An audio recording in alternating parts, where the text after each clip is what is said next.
வேண்டும், நம்மை நீதிமானாக மாற்றுவதற்காக இயேசு உயிர்த்தெழ வேண்டும். இயேசுவுக்குள்ள பாவம் போகலன்னு வைங்களேன், அவர் மரித்திருக்க முடியாது. இயேசுவினுடைய உயிர்த்தெழுதலை நீங்கள் விசுவாசித்த பின்பாக என்னை ஆண்டவர் நீதிமானாக மாற்றியிருக்கிறார், அவரை விசுவாசிப்பதனாலதான் நான் நீதிமானாக்கப்பட்டிருக்கிறேன் என்கிற காரியத்தை நீங்கள் விசுவாசிக்கவில்லை என்று சொன்னால் நீங்க ரட்சிக்கப்படவே இல்லை என்று அர்த்தம். இன்னைக்கு நிறைய பேர் மனம் மாறாததுனால சபைக்குள்ளாக என்ன இருக்குது, சுய நீதி தான் இருக்குது தவிர தேவ நீதி இல்லை. நீதியும் பரிசுத்தமும், மெய்யான நீதியும் பரிசுத்தமும் தான் தேவனுடைய சாயலாக இருக்கிறது. மனிதன் பாவம் செய்யும் போது எந்த சாயலை இழந்து போனான்? தேவ சாயலை இழந்து போனான். தேவ சாயல் என்பது நீதியும் பரிசுத்தமுமாக இருக்கிறது. இந்த தேவ சாயலுக்குள்ளாக நீங்கள் வர வேண்டும் என்றால் சுய நீதியினாலே நீங்கள் தேவ சாயலுக்குள்ள வர முடியாது. சொல்றேன், இன்னைக்கு நீங்க குறை சொல்ற மனுஷங்களா இருக்கிறீங்கன்னா இன்னமும் நீங்கள் எதுக்குள்ள வரவில்லை, தேவ நீதிக்குள்ளாக நீங்கள் வரவில்லை. ஆண்டவர் நமக்கு குற்றத்தை கண்டுபிடிக்கிற ஊழியத்தை கொடுக்கல, ஜீவனை கொடுக்கிற ஊழியத்தை ஆண்டவர் நமக்கு கொடுத்திருக்கிறார். மோசே எப்படிப்பட்ட ஊழியத்தை செய்தார்னா, குற்றப்படுத்துகிற ஊழியத்தை செய்தாரே தவிர நீதிமானாக ஆக்குகிற ஊழியத்தை அவர் செய்யவில்லை. நாம் புதிய உடன்படிக்கையின் ஊழியக்காரர்களா இருக்கிறோம். நாம் குற்றப்படுத்துகிற ஊழியத்தை செய்யும்படியாக வரவில்லை, பாவியான மனுஷனை நீதிமானாக மாற்றுவதற்காக ஆண்டவர் மரணத்துக்கு ஏதுவான ஊழியம். நீங்க நிறைய யூடியூப்ல பாத்தீங்கன்னா ஜாமக்காரன் அப்படின்னு ஒருத்தன் வீடியோ போடுறான். ஒருத்தன் குற்றப்படுத்துற ஊழியம் செய்யறேன், நான் எல்லாத்தையும் கரெக்ட் படுத்துறேன், அவங்க இப்படி பண்றாங்க, இவங்க இப்படி பண்றாங்க அப்படின்னு சொல்லி ஊழியக்காரங்களை குறிச்சு சோசியல் மீடியால இன்னைக்கு குற்றப்படுத்துறாங்க. எந்த ஊழியக்காரமே பர்ஃபெக்ட் கிடையாது. எல்லாருமே தேவனுடைய ராஜ்யத்தை கட்டும்படியாக முயற்சி செய்கிறோம். எல்லாரும் தேவனுடைய ராஜ்யத்தை கட்டுகிறதுக்காக பிரயாசப்பட்டு கொண்டிருக்கிறோம். அதுல சில பேர் ஆதாயத்துக்காக ஊழியம் செய்யலாம், சில பேர் தேவனுடைய ராஜ்யத்தை கட்டும்படியாக உண்மையான உள்ளத்துல இருக்கிற மாதிரி அவங்க உண்மையான உள்ளமா ஊழியத்தை செய்யலாம். யாருக்காக ஊழியம் செய்யறாங்கன்னா அந்த ஒரு எஜமானுக்காக ஊழியம் செய்யறாங்க. ஊதியம் கொடுக்குறோம் அவரே, ஆசீர்வாதத்தை கொடுக்குறோம் அவரே, சபிக்கிறது அவரே. இப்ப நம்ம என்ன செய்யணும், அவர்கிட்டதான் நம்ம கணக்கு ஒப்புவிக்க வேண்டும் என்றே தவிர தன்னை பத்தியே பெருமையா சொல்லுவாங்க. இந்த பெருமை உள்ள ஆளுங்கள்லாம் சுய நீதியில தான் இருக்காங்க, தேவ நீதிக்குள்ள வரல. தேவ நீதிக்குள்ள நீங்கள் இருந்தால் நீங்கள் உங்களை குறித்து மேன்மை பாராட்டுவர்களாய் நீங்கள் இருக்க மாட்டீர்கள். பத்தியே தான் பெருமையா பேசிட்டே இருந்தாங்களே தவிர எனக்கு ஆண்டவர் அதை பண்ணினார் இதை பண்ணினாருன்னு ஆண்டவரை குடிச்சு அங்க மேன்மை பாராட்டுறதுக்கு அவங்க கிட்ட ஒண்ணுமே கிடையாது. சரியா? அப்போ அங்க தெய்வம் யாராக இருக்கிறா? இயேசுவாக இருக்கிறாரா இல்ல அவங்களா தெய்வமா இருக்காங்க? அவங்க தெய்வமா இருக்கிறதுனாலதான் அவங்கள பத்தி என்ன பண்ணிட்டு இருக்காங்க, பெருமையா சொல்லிட்டு இருக்காங்க. அது ஒரு அசுத்த ஆவி, கற்பெருமையின் ஆவி. என்ன ஆவி? சத்தமா சொல்லுங்க, அசுத்த ஆவி. தேவ நீதி எப்படி வருது? கர்த்தராகிய இயேசு கிறிஸ்து என் பாவத்துக்காக மரிச்சு என்னை நீதிமானாக மாற்றும்படியாக உயிர் தெழுந்தார் என்பதை விசுவாசிக்கிறீங்க இல்லையா? அந்த விசுவாசமே உங்களுக்கு என்ன செய்யப்படுகிறது? நீதியாக எண்ணப்படுகிறது. அதனாலதான் நீங்க என்ன பண்ணிருக்கிறீங்க? தேவ சாயலாக மாறிட்டீங்க. இப்ப நம்ம என்ன படிக்கிறோம்? எபேசியர் 4ஆம் அதிகாரத்துல தேவ சாயல் என்னது? பரிசுத்தமும் நீதியும். தேவ சாயல்ங்கிறதுனால பரிசுத்தமும் நீதியும். பைபிள் சொல்லுது, பரிசுத்த அலங்காரத்துடனே தேவனை தொழுது கொண்டு அப்படிங்கிறாங்க.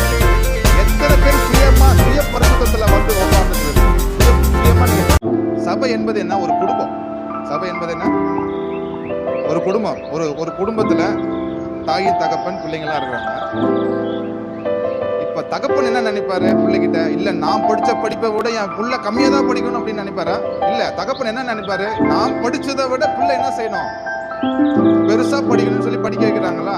கஷ்ட நேரத்துல ஷேர் பண்றாங்களா? அப்போ அதே போலதான் இப்போ நான் நீங்க பெஸ்டா வர்றதை நான் என்ன செய்யறேன், விரும்புறேன். நான் உங்களுடைய வளர்ச்சியை பார்த்தோ, நீங்க வளர்றதை பார்த்தோ, நீங்க ஜெபம் பண்றதை பார்த்தோ எனக்கு என்ன செய்ய போறது? பொறாம ஒரு நாள் வர போறதில்லை. ஏன்னா என்னுடைய நோக்கம் என்ன? கிறிஸ்துவினுடைய ராஜ்யம் கட்டப்பட வேண்டும். நான் மாத்திரம் என்ன பண்ண முடியாது? கிறிஸ்துவினுடைய ராஜ்யத்தை சத்தமா சொல்லுங்க, நான் மாத்திரம் கிறிஸ்துவினுடைய ராஜ்யத்தை கட்ட முடியாது. நீங்களும் என்னோடு கூட இணைஞ்சா மாத்திரம் தான் தேவனுடைய ராஜ்யத்தை கட்ட முடியும். அப்போ நீங்க எழும்புறதுனால எனக்கு என்ன செய்ய போறதில்ல? ஒரு நாள் பொறாம வர போறது இல்லை.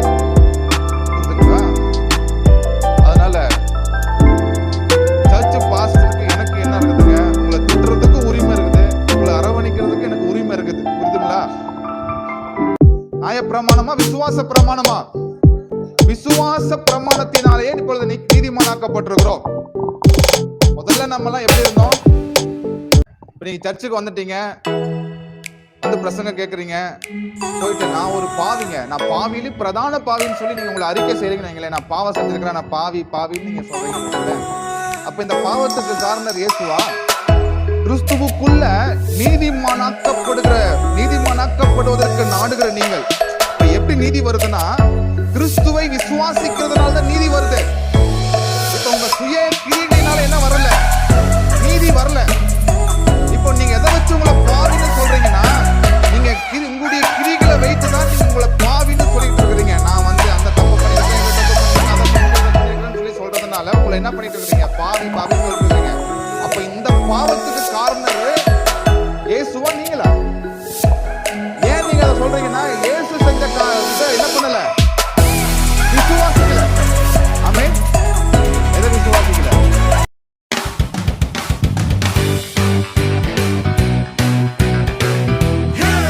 10வது வசனம், ரோமர் 10:9, 10வது வசனம். என்னவென்றால், கர்த்தராகிய இயேசுவை உன் வாயினாலே அறிக்கையிட்டு தேவன் அவரை மரித்தோரிலிருந்து எழுப்பினார் என்று உன் இருதயத்திலே விசுவாசித்தால் ரட்சிக்கப்படுவாய்.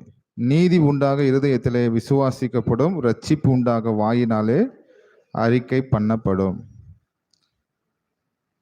எல்லாருமே விசுவாசிக்கிறாங்க, இயேசு பாவத்துக்காக மரித்தார், இயேசு உயிர் தெழுந்தார் என்பதை எல்லாருமே நம்புறாங்க. ஈவன் பிசாசு கூட நம்புது.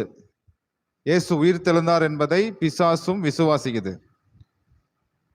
பிசாசு விசுவாசிக்கிறதுனால பிசாசு ரட்சிக்கப்பட்டுடுமா? பிசாசு ரட்சிக்கப்பட முடியாது. நீங்களும் நானும் தான், மனுஷங்க தான் ரட்சிக்கப்பட முடியும். இப்போ இயேசு மரித்தாருங்கிறத நம்புறீங்க, இயேசு உயிர் தெழுந்தாருங்கிறத நம்புறீங்க. அப்ப எதுக்கு இயேசு மரிச்சார், எதுக்கு உயிர் தெழுந்தாருங்கிற அந்த சார அம்சம் ரொம்ப முக்கியம். எதுக்கு சாப்பாடு செய்யறீங்கன்னா, சாப்பிட்றதுக்கு தான் சாப்பாடு செய்றீங்க, கொட்டியறதுக்காக சாப்பாடு செய்யல. இயேசு எதுக்கு மரிச்சாருங்கிறதுனா, இயேசு மரிச்சாரு, அதை நம்புறீங்க, விசுவாசிக்கிறீங்க, அது ரைட்டு. இயேசு உயிர் தெழுந்தாருங்கிறதையும் நீங்க விசுவாசிங்க, அதுவும் ரைட்டு. ஆனா இயேசு எதுக்கு மரிச்சாரு? இயேசு எதுக்காக மரித்தார்? நம்முடைய பாவங்களுக்காக இயேசு கிறிஸ்து மரித்தார். இயேசு ஏன் உயிர் தெழ வேண்டும்? நம்மை நீதிமானாக மாற்றுவதற்காக இயேசு உயிர் தெழ வேண்டும். மரிக்கும் போது பாவத்தினாலே மரித்தார். நம்முடைய பாவங்களை சுமந்தபடியினால் அவர் ஒரு பாவத்தையும் அவர் செய்யவில்லை. அவர் குற்றம் அறியாதவர், குற்றமற்றவராக இருக்கிறார். தேவன் இயேசு கிறிஸ்துவை பாவமாக மாற்றுகிறார். உலகத்தினுடைய பாவம் இயேசு கிறிஸ்துவுக்குள்ளாக கொண்டு வந்து வைக்கப்படுகிறது. அவர் பாவம் செய்ததனாலே இயேசு கிறிஸ்து மரிக்கவில்லை, நம்முடைய பாவங்களை சுமந்தபடினாலேயே அவர் இந்த உலகத்திலே மரித்தார். இயேசுவுக்குள்ள பாவம் போகலன்னு வைங்களேன், அவர் மரித்திருக்க முடியாது. ஏனால் பாவத்தின் சம்பளம் மரணம். இயேசு பாவமே இல்லாம தான் பிறந்தாரு. உங்களுடைய பிறப்பும் என்னுடைய பிறப்பும் மனுஷனுடைய ரத்தத்தினால தான் நம்ம பிறந்திருக்கிறோம், மனுஷனுடைய சித்தத்தினால தான் பிறந்திருக்கிறோம். ஆனால் இயேசு கிறிஸ்துவோ பரிசுத்த ஆவியினாலே கர்ப்பம் தரிக்கப்பட்டு அவர் பாவமற்றவராக, குற்றமற்றவராக, அவர் ஒரு குற்றத்தையும் செய்யாதவராக இந்த உலகத்திலே உயிர் வாழ்ந்தார். அவர் நமக்காக பலியாகும்படியாக, நமக்காக மரிக்கும்படியாக இயேசு கிறிஸ்து இந்த உலகத்திலே மரித்தார். அப்போ ஒரு மனுஷனுடைய பாவத்தை இயேசு சுமக்க கிடையாது, உலகத்தில் இருக்கிற எல்லா மனிதனுடைய பாவத்தையும் இயேசு கிறிஸ்து கல்வாரி சிலுவிலே மரித்தார். ரோமர் 4ஆம் அதிகாரம் 25வது வசனத்துக்கு வாங்க. ரோமர் 4:25.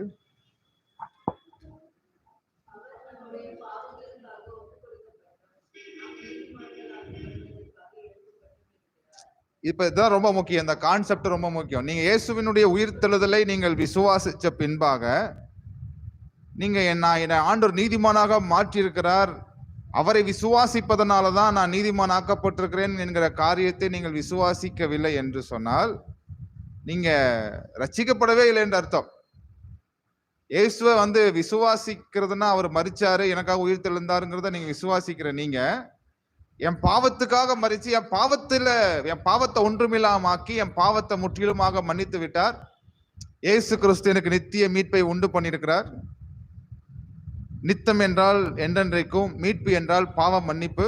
அப்ப என்றென்றைக்கும் என் பாவத்தை மன்னித்து விட்டார் என்கிறதை நீங்கள் விசுவாசிக்கவில்லை என்றால், அவர் என்னை நீதிமானாக மாற்றியிருக்கிறார் என்று நீங்கள் விசுவாசிக்கவில்லை என்றால், நீங்க என்ன பண்றீங்க? ஜஸ்ட் நீங்க தேவனை நம்புறீங்களே தவிர நீங்கள் ரட்சிக்கப்படாதவர்களாய் நீங்கள் இருக்கிறீர்கள்.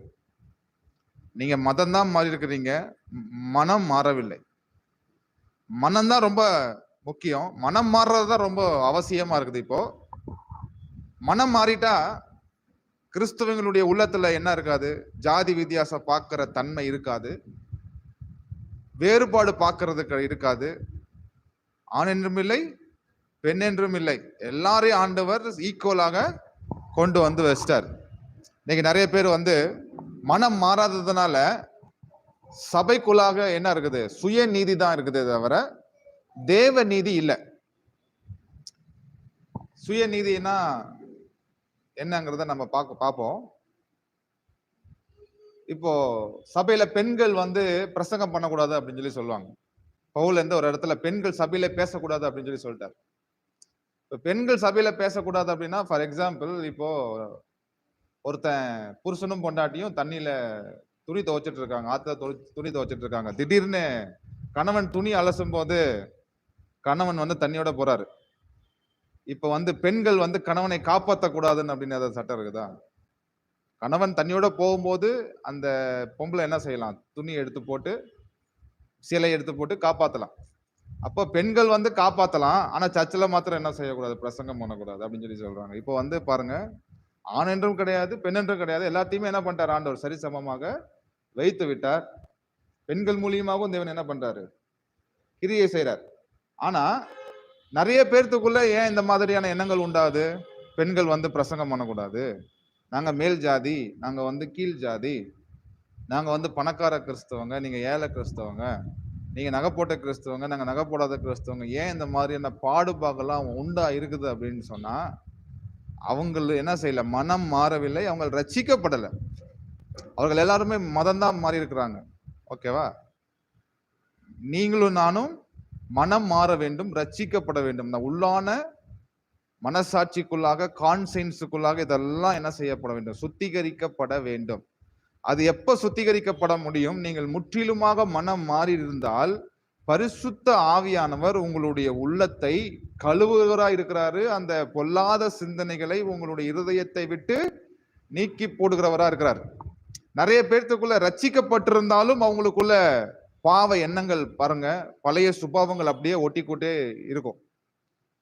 அந்த பழைய சுபாவம் என்ன ஆகாது? அவங்கள விட்டு போகாது. அது உங்களை அடிமைத்தனப்படுத்திக்கிட்டே இருக்குது. பழைய சுபாவங்கள், பழைய பாவ எண்ணங்கள். ரட்சிக்கப்பட்டிருந்தாலும் அது உள்ளத்துக்குள்ள பாருங்க, கோவப்படுற சுபாவம் இருக்கும், கோவிச்சுக்கிற சுபாவம் இருக்கும், பொய் சொல்ற சுபாவம் இருக்கும். இப்படி பல சுபாவங்கள் இருதயத்துல இருக்குது. அதுக்கு காரணம் என்ன? சரியான விதத்துல நீங்க ரட்சிக்கப்படல. அந்த ரட்சிப்பு உங்களுக்கு, பூர்ணமான ரட்சிப்பு உங்களுக்கு இல்லாதபடினாலே பரிசுத்த ஆவியானவர் உங்களுடைய உள்ளத்துல அவர் கிரியை செய்யல. நீங்க மாத்திரம்தான் இந்த கிறிஸ்துவ வாழ்க்கையில கிரியை செய்து கொண்டிருக்கிறீங்க. கிறிஸ்துவ வாழ்க்கை என்பது நாம் கிரியை செய்வதல்ல, அவரு கிரியை செய்வதுதான் இது கிறிஸ்துவ வாழ்க்கை. இது விசுவாச வாழ்க்கை. உங்க பார்ட் ஒண்ணுமே இல்லை. உங்களுடைய பகுதி இந்த கிறிஸ்துவ வாழ்க்கையில உங்களுடைய பகுதி ஒண்ணுமே இல்லை. எல்லாம் அவருடைய பகுதியா தான் இருக்குது. அவருக்கு நாம் விட்டு கொடுக்கிறவர்களாக நம்ம எப்போ இருப்போம் என்று சொன்னால், நாம் ரட்சிக்கப்பட்டிருந்தால் நிச்சயமா தேவனுக்கு நாம் என்ன செய்வோம்? விட்டு கொடுப்போம். நம்முடைய இருதயத்தை விட்டு கொடுப்போம். நாம் கிறிஸ்துவாகவே நாம் மாறுவோம். நம்முடைய சுபாவங்கள் கிறிஸ்துவினுடைய சுபாவமாக மாற ஆரம்பிக்கும். இப்பவும் நம்ம கெட்ட வார்த்தை பேசுறோம், இப்பவும் நம்ம நிறைய ஏக்கர் கணக்கில் பொய் சொல்றோம், இப்பவும் நம்ம கோவப்படுறோம். இதெல்லாம் எதனால அப்படின்னா, உங்களுடைய ஜென்ம சுபாவம் எட்டி பார்த்துட்டு இருக்குது. உயிர் தெழுந்த வல்லமை உங்களுக்குள்ளாக வேலை செய்யல. அதனாலதான் ஜென்ம சுபாவத்துல நீங்க என்ன பண்ணி கொண்டிருக்கிறீங்க?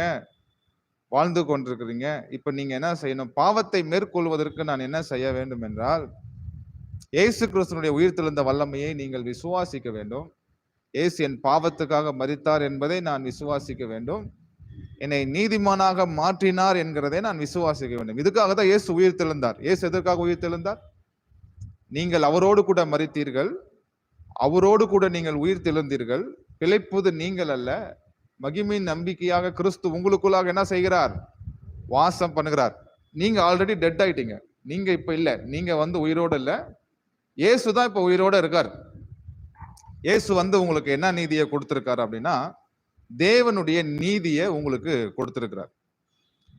இப்போ தேவ சாயல், மனுஷன் பாவம் செய்யும் போது எதை இழந்து போனான் அப்படின்னா, தேவ சாயலை இழந்து போனான். சரியா? மனுஷன் எந்த சாயலை இழந்து போனான்?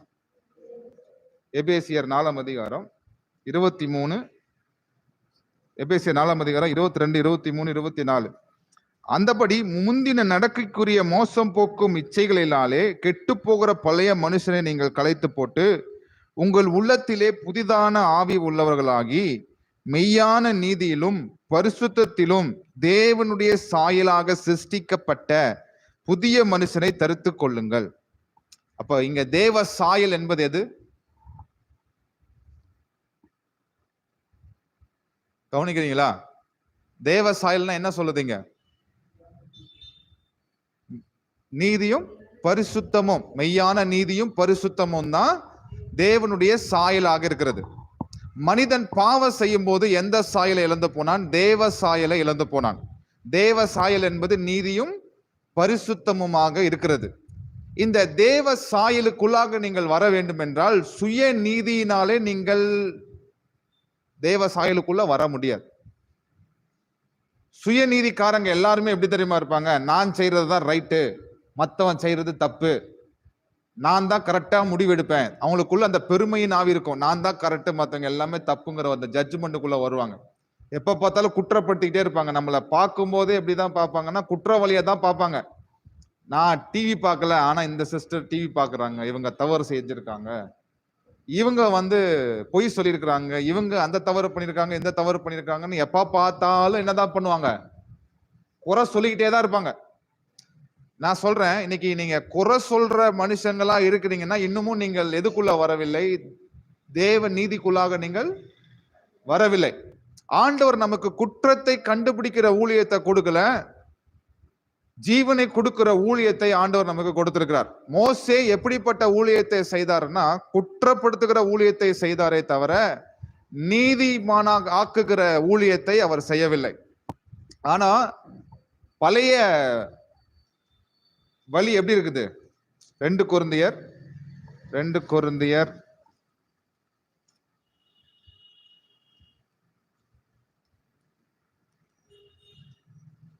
4 அதிகாரம்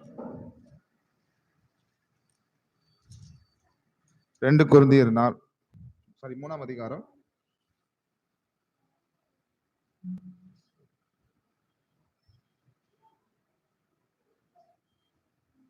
3 அதிகாரம் 6வது வசனம். புதிய உடன்படிக்கையின் ஊழியக்காரராகும்படிக்கு அவரே எங்களை தகுதி உள்ளவனாக்கினார்.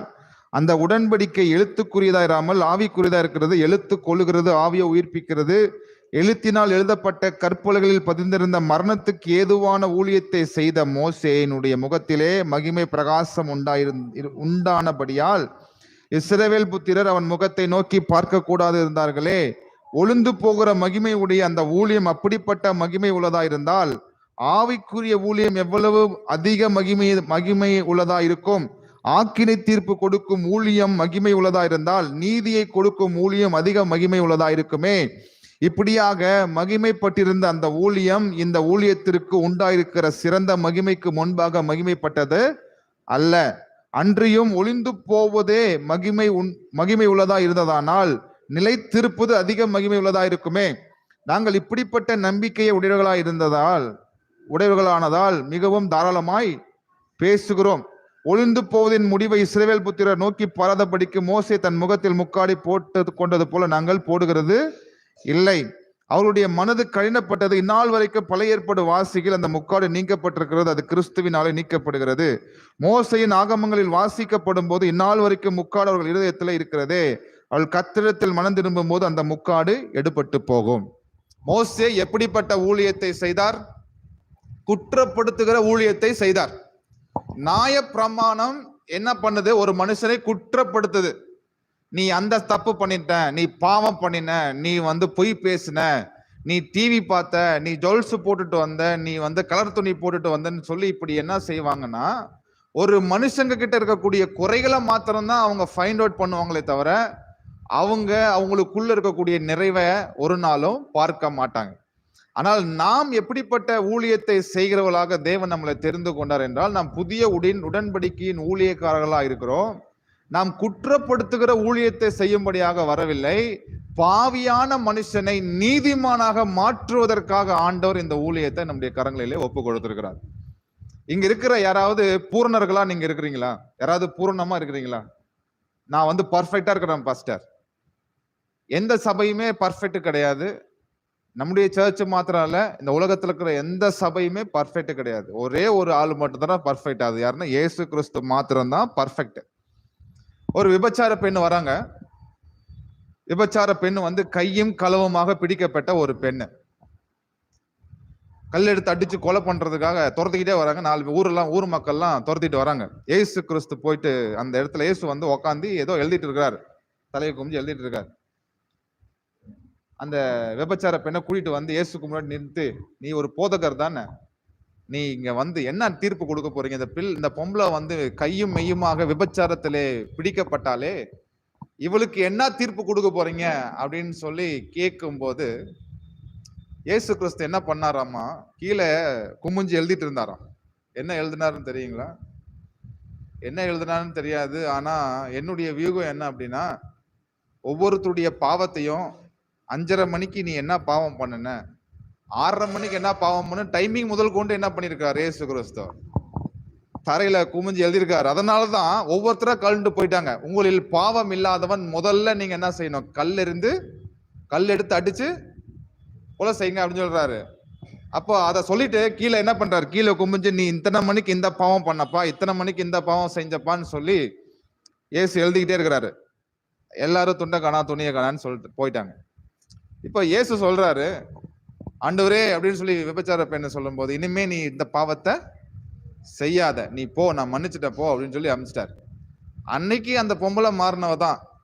கடைசி வரைக்கும் அந்த பொம்பளை தப்பே செய்யல. அவ வந்து தன்னுடைய ஜீவனுக்காக அந்த தொழிலை செஞ்சா. ஆனா கடைசி வரைக்கும் அதை செய்யல. ஆனால் இயேசுவுக்காக உயிர் வாழ்ந்து தன்னுடைய ஜீவனை விட்டு அவள் மரித்து போகிறாள். அப்போ ஒரு மனிதனை நீங்க குற்றப்படுத்துறீங்கன்னு வைங்களேன், ஆண்டவர் குற்றப்படுத்துகிறதுக்கு இந்த ஊழியத்தை உங்களுக்கு கிட்ட கொடுக்கல, குற்றப்படுத்துகிறதுக்கு இந்த ரட்சிப்பை உங்களுக்கு கொடுக்கல. அந்த சிஸ்டர் இப்படி பண்றாங்க, இந்த சிஸ்டர் இப்படி பண்றாங்க. இப்போ ஹவுஸ் விசிட்டிங்லாம் போனா சில பேர்லாம் என்ன பண்ணுவாங்கன்னா, தன்னை பத்தி பேச மாட்டாங்க, அடுத்தவங்க மேல அக்கறை இருக்கிற மாதிரியே என்ன செய்வாங்க, அடுத்தவங்களை பத்தி பேசுவாங்க. அந்த பிள்ளை அப்படி பண்றான், இந்த பையன் இப்படி பண்றான், அந்த குடும்பத்துல அவ்வளவு பிரச்சனை இருக்குது, இந்த குடும்பத்துல இவ்வளவு பிரச்சனை இருக்குதுன்னு சொல்லிட்டு என்ன செய்வாங்க, அடுத்தவங்களை பத்தி சொல்லுவாங்க. ஆனா தன்னுடைய பிரச்சனையை மாத்திரம் என்ன பண்ண மாட்டாங்க, சொல்ல மாட்டாங்க. தன்னுடைய பிரச்சனையை மூடி மறைச்சிருவாங்க. இப்ப வந்து பாத்தீங்கன்னா என் கண்ணுல என்ன இருக்குதுன்னா பெரிய பாறாங்கல் இருக்குது, அடுத்தவங்க கண்ணுல என்ன இருக்குதுன்னா தூசி தான் இருக்குது. இப்ப பாறாங்களை தான் எடுத்து போடணும், ஏன்னா பெரிய பாறாங்கல் உங்க கண்ணுல இருக்குது. அடுத்தவங்க கண்ணுல இருக்கிற தூசி எடுத்து போறதுக்கு நீங்க நோக்கமா இருக்கிறீங்க அப்படின்னு சொன்னா, அப்ப முதல்ல யாருக்கு சுகம் தேவை? நமக்கு தான் சுகம் தேவை. அப்ப நம்மளை வந்து பூரணமாக்கிக்கிறதுக்கு நம்ம என்ன செய்ய வேண்டும்? ஜெபம் செய்யணும், வேதத்தை வாசிக்கணும். ஊழியக்காரர் வந்தாருன்னா நம்முடைய பிரச்சனை என்ன பண்ண வேண்டும்? சொல்ல வேண்டும். அல்லேலூயா. நீங்கள் எப்படிப்பட்ட குற்றத்தை நீங்கள் சாட்டுகிறீர்களோ அப்படிதான் நீங்களும் என்ன செய்யப்படுவீர்கள்? நியாயம் தீர்க்கப்படுறீங்க. குற்றப்படுத்துற ஊழியத்தை செஞ்சுட்டு இருக்கிறீங்களா நீங்க? அப்ப நிச்சயமா நீங்க என்ன பண்ணல, ரட்சிக்கப்படலன்னு அர்த்தம். நிச்சயமா ஆண்டவர் வந்து உங்களுக்குள்ள கிரியை செய்யல. யாருதான் இப்ப கிரியை செஞ்சுட்டு இருக்காரு? பிசாசு தான் உங்களுடைய உள்ளத்துல கிரியை செய்து கொண்டிருக்கான். யாராவது பர்ஃபெக்டான மனுஷனை சபையில காட்ட முடியுமா? காட்டுவீங்களா? இப்ப பவுல் சொல்றாரு ரோமர் 2ஆம் அதிகாரத்துல,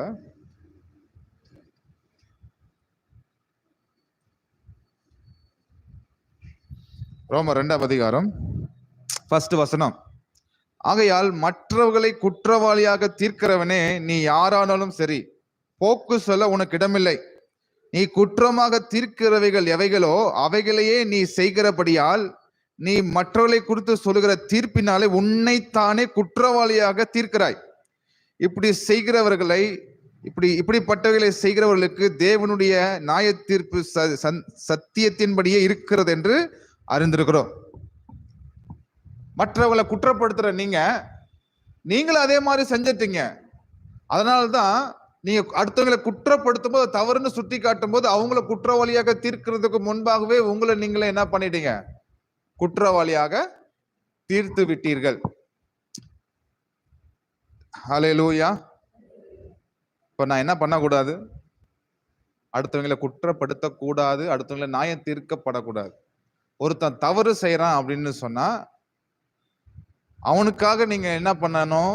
ஜெபம் பண்ணணும், அல்லது அவனை கூப்பிட்டு இந்த மாதிரி செய்யாதப்பா அப்படின்னு சொல்லி தேவனுடைய நீதியை நீங்க சொல்லணும். அதை விட்டுட்டு நான் 10 பேத்துக்கிட்ட சொல்லி நான் தூத்திட்டு திரிறேன் அப்படின்னு சொன்னா, மற்றவங்களை குற்றப்பட்டுக்கிட்டே உக்காந்துட்டு இருக்கிறேன்னா உங்களுக்கு நீங்க உண்மையாலுமே ரட்சிப்புக்குள்ள நீங்க இல்லைன்னு அர்த்தம். நீங்க சரியான ரட்சிப்புக்குள்ள வரவே இல்லை. மோசே என்ன பண்ணான்னா மரணத்துக்கு ஏதுவான ஊழியத்தை செய்யறான். இது என்ன ஊழியம்? குற்றப்படுத்துற ஊழியம். என்ன ஊழியம்? மரணத்துக்கு ஏதுவான ஊழியம். நீங்க நிறைய யூடியூப்ல பாத்தீங்கன்னா, ஜாமக்காரன் அப்படின்னு ஒருத்தன் வீடியோ போடுறான். ஒருத்தன் குற்றப்படுத்துற ஊழியம் செய்யறேன், நான் எல்லாத்தையும் கரெக்ட் படுத்துறேன், அவங்க இப்படி பண்றாங்க, இவங்க இப்படி பண்றாங்க அப்படின்னு சொல்லி ஊழியக்காரங்களை குறிச்சு சோசியல் மீடியால இன்னைக்கு குற்றப்படுத்துறாங்க. எந்த ஊழியக்காரமே பர்ஃபெக்ட் கிடையாது. எல்லாருமே தேவனுடைய ராஜ்யத்தை கட்டும்படியாக முயற்சி செய்கிறோம். எல்லாரும் தேவனுடைய ராஜ்யத்தை கட்டுகிறதுக்காக பிரயாசப்பட்டு கொண்டிருக்கிறோம். அதுல சில பேர் ஆதாயத்துக்காக ஊழியம் செய்யலாம். சில பேர் தேவனுடைய ராஜ்யத்தை கட்டும்படியாக உண்மையான உள்ளத்துல இருக்கிற மாதிரி அவங்க உண்மையான உள்ளமா ஊழியத்தை செய்யலாம். யாருக்காக ஊழியம் செய்யறாங்கன்னா, அந்த ஒரு எஜமானுக்காக ஊழியம் செய்யறாங்க.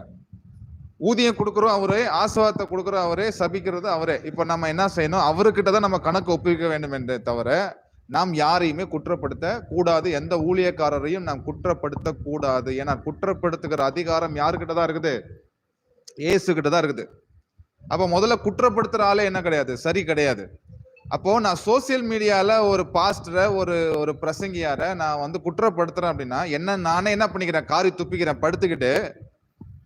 படுத்துக்கிட்டு அடுத்த மேல காரி துப்புறேன்னு நான் மேல எச்ச துப்புறேன்னா என்ன ஆகும்? என் மேலதான் ஒழுகும். இன்னைக்கு நம்ம ஜீவனை கொடுக்கும்படியாக தேவன் நம்மளை வச்சிருக்காரு அப்படின்னா, புறஜாதியார்கள் நம்மளை பார்த்து ரட்சிக்கப்படுவார்களா? இந்த மாதிரி ஒருத்தரை மாத்தி குற்றப்படுத்திக்கிட்டு, அந்த ஊழியக்காரன் அப்படி பண்றான், இந்த ஊழியக்காரன் இப்படி பண்றான் அப்படின்னு சொல்லி மாத்தி நம்ம ஊழியக்காரங்களை குற்றப்படுத்திக்கிட்டே இருந்தா எவன் ரட்சிக்கப்படுவான்? ஏன் அம்பேத்கர் ரட்சிக்கப்படல? அம்பேத்கர் கிறிஸ்துவத்துல சேரலான்னு வந்தாரு. ஆனா ஏன் அவரால் சேரல? ஏன்னா இந்து மக்களை விட கிறிஸ்துவங்களுடைய சபையில தான் நிறைய ஜாதி வெறி இருக்குது, ஜாதி பிடிச்ச வெறி இருக்குது அப்படின்னு சொல்லிட்டு அவர் போய் முஸ்லீம்ல போய் சேர்ந்துட்டார். அநேக பேர் ஏன் கிறிஸ்துவத்துக்குள்ள வர முடியல அப்படின்னா, மனுஷனுடைய கிரியைகளை பார்த்தே என்ன பண்ணல? சர்ச்சுக்கு வரல. அல்லேலூயா. இன்னைக்கு உயிர்த்தெழுந்த வல்லமன்னு எல்லாம் ஆராதனை செய்றாங்க. எல்லாம் வேஷம் தான் போட்டுட்டு இருக்கிறாங்களே தவிர கிறிஸ்துவ போல மாறுறதுக்கு யாரும் இன்னைக்கு தயாரில்லை. ஏன் தயாரில்லைன்னா, சரியான ரட்சிப்புக்குள்ள வரல. அவங்க இன்னமும் எதுலதான் உட்காந்துட்டு இருக்காங்கன்னா, சுய நீதியிலே உட்கார்ந்து கொண்டிருக்கிறார்கள். நீங்க சுய நீதியில இருக்கிறீங்களா அல்லது தேவ நீதியில இருக்கிறீங்களாங்கிறத கொஞ்சம் நினைச்சு பாருங்க. பிலிப்பியர் 3ஆம் அதிகாரம் 9வது வசனத்துக்கு வாங்க. பிலிப்பியர் 3ஆம் அதிகாரம் 9வது வசனம்.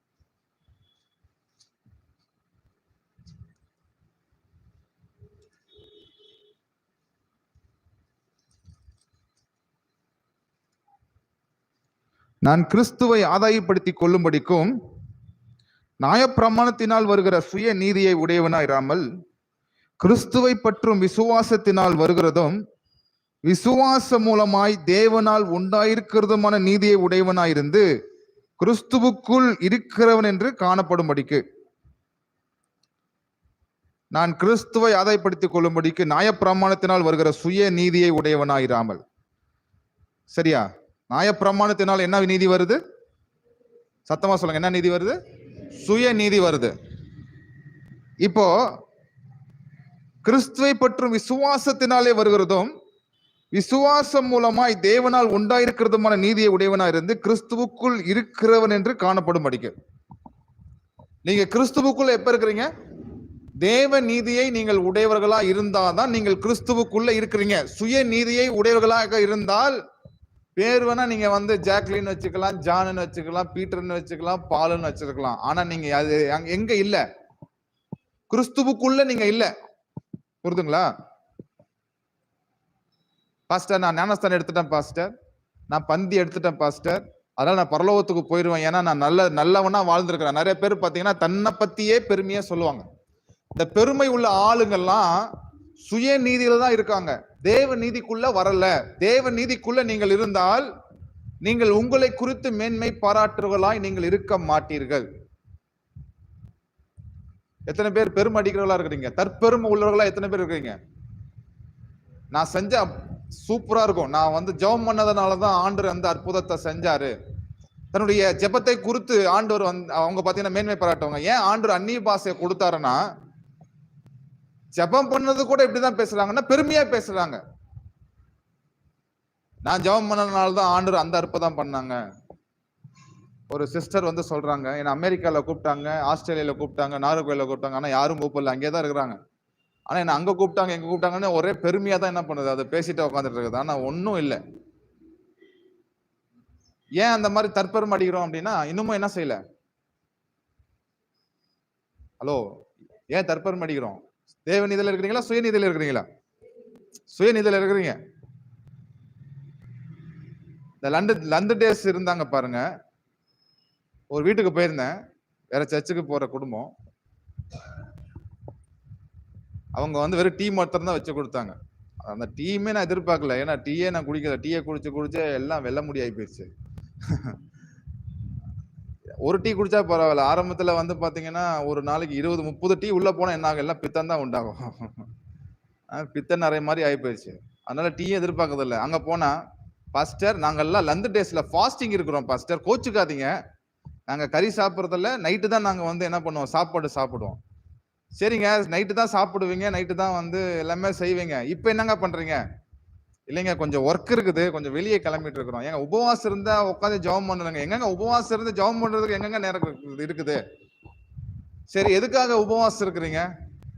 அவருடைய பாடுகள்ல நாங்க கொஞ்சம் என்ன பண்ணிக்கிறோம், ஐக்கியத்துக்குள்ள நாங்க வந்துடுறோம், அவருடைய பாடுகளின் ஐக்கியத்துக்குள்ளாக நாங்க வந்துடுறோம் அப்படின்னு வந்து சொல்றாங்க. அப்ப பாடுகளின் ஐக்கியத்துக்குள்ளாக வந்த நீங்க என்னைக்காவது அவர் பாடுகளை நினைச்சீங்களா? எங்கெங்க நினைக்கிறதுக்கு நேரம் இருக்குது? குடும்ப பிரச்சனையை பாக்குறதுக்கு எனக்கு நேரம் இல்லை, எங்க அதை நினைக்கிறதுக்கு நேரம் இருக்குது? எல்லாரும் லந்து டேஸ்ல உபவாசம் இருக்கிறாங்க, அதனால நானும் இருக்கிறேன் அப்படின்னு சொல்லி அவங்க என்ன பண்றாங்க, தன்னை பத்தியே தான் பெருமையா பேசிட்டே இருந்தாங்களே தவிர, எனக்கு ஆண்டவர் வந்து அதை பண்ணினார் இதை பண்ணினாருன்னு ஆண்டவரை குடிச்சு அங்க மேன்மை பாராட்டுறதுக்கு அவங்க கிட்ட ஒண்ணுமே கிடையாது. சரியா?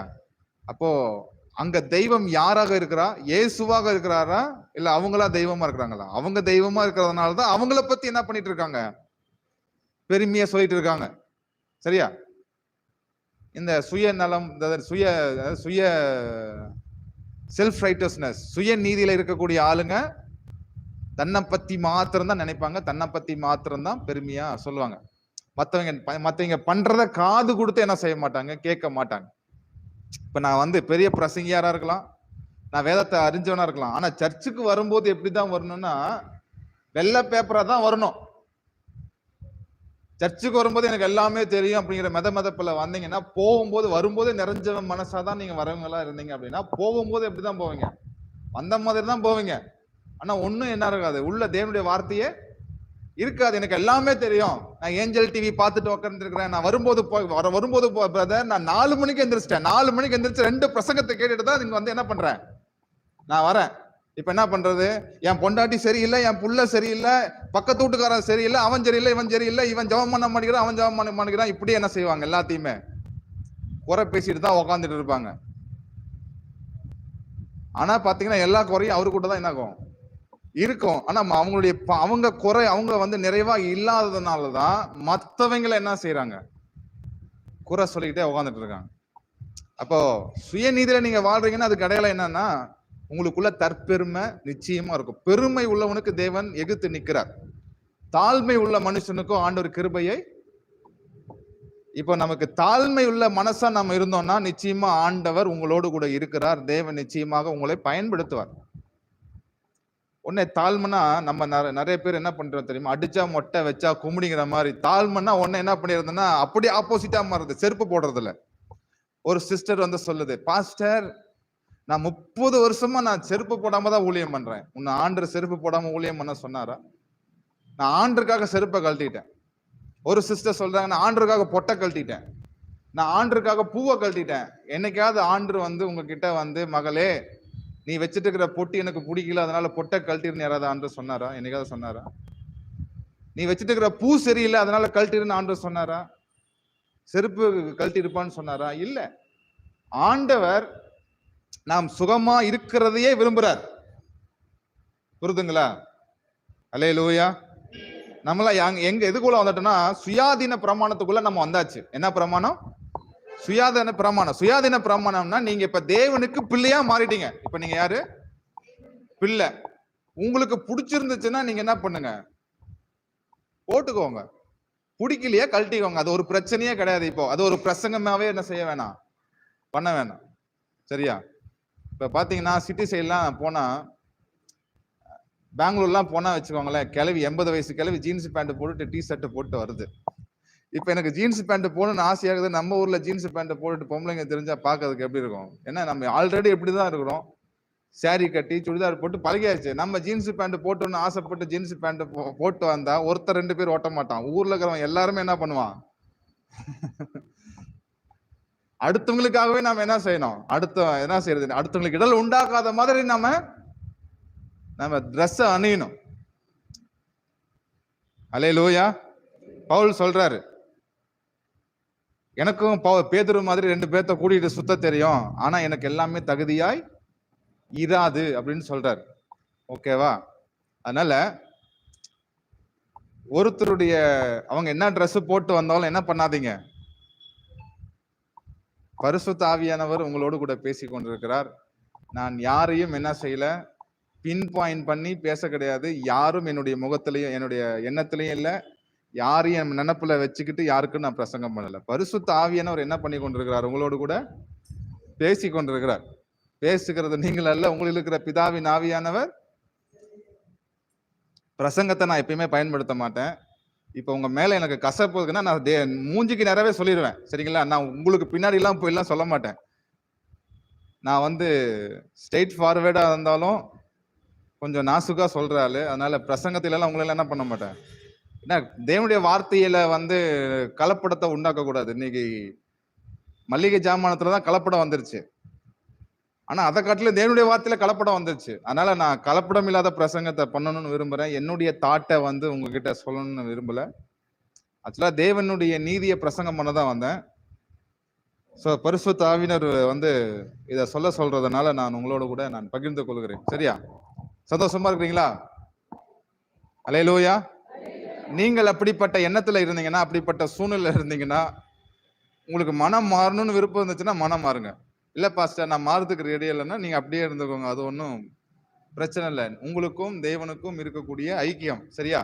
என்ன பாஸ்டர் இப்படிலாம் சொல்றாரு, இன்னைக்கு பிரசங்கத்துல இப்படிலாம் நான் பண்றதை அப்படியே சொல்றாரு. ஒரு அம்மா அப்படிதான் பாத்தீங்கன்னா, நான் பிரசங்கம் தான் பண்ணேன், உடனே அந்த அம்மா வீட்டுக்கு கூட்டிட்டு வந்து என்ன பண்ணுது, என்ன பாஸ்டர் நான் பண்றது அப்படியே சாடமாடியா பேசுறேன், நீங்க எங்க பார்த்துட்டு வந்து சாடமாடியா பேசுறீங்கன்னு சொல்லி சொல்றாங்க. அம்மா நான் சாடமாடியெல்லாம் பேசலாமா, நான் பிரசங்கம் தான்மா பண்றேன். அந்த அம்மாவுக்கு என்ன ஆகுதுங்க? குற்ற உணர்வு வருது. அப்ப தேவனுடைய வார்த்தை என்ன செய்யுது? ஒரு மனுஷனை சரி பண்ணுது. தேவனுடைய வார்த்தை ஒரு மனுஷனை நல்லபடியா கொண்டு வருது. சரியா? அல்லேலூயா. இருக்கிறீங்களா? சுயநீதியில இருக்கிறீங்களா, தேவ நீதியில இருக்கிறீங்களா?